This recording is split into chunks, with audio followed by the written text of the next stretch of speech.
إيه حكاية جيش الملك الفارسي اللي اختفى بالكامل في صحراء مصر؟ 50,000 جندي بلعتهم الأرض؟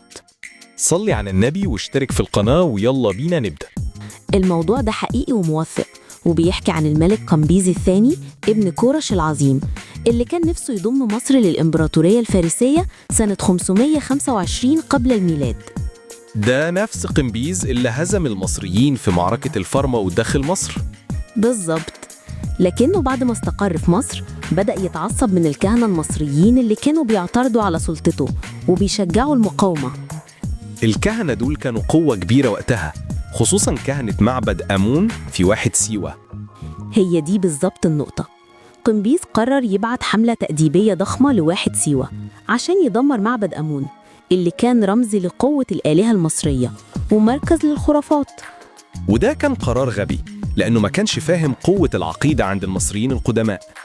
قمبيز جهز جيش ضخم حوالي 50,000 جندي من نخبة جيشه، وأمرهم يتوغلوا في قلب الصحراء الغربية لحد ما يوصلوا لسيوة.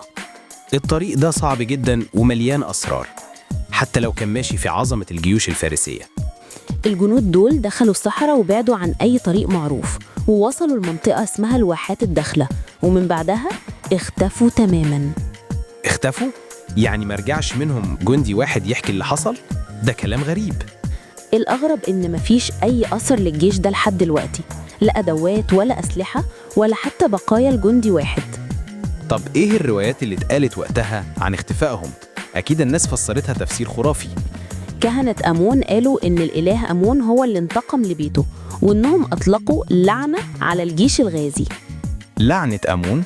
يا ترى إيه شكل اللعنة دي اللي خلت جيش كامل يختفي؟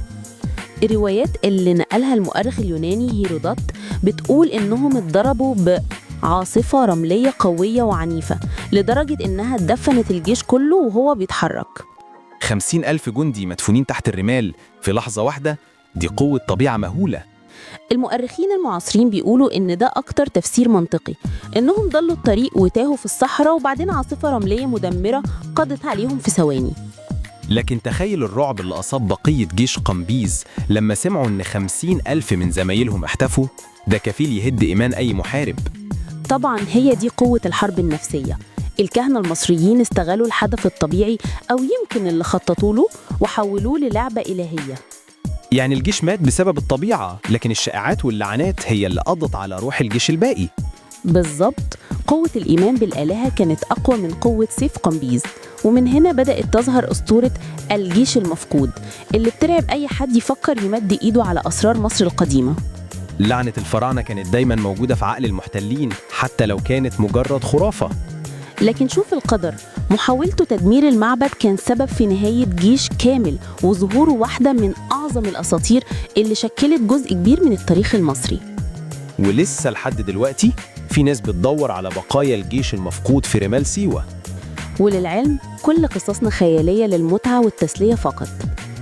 وهنا خلصت حكايتنا، استنونا في قصة جديدة إن شاء الله.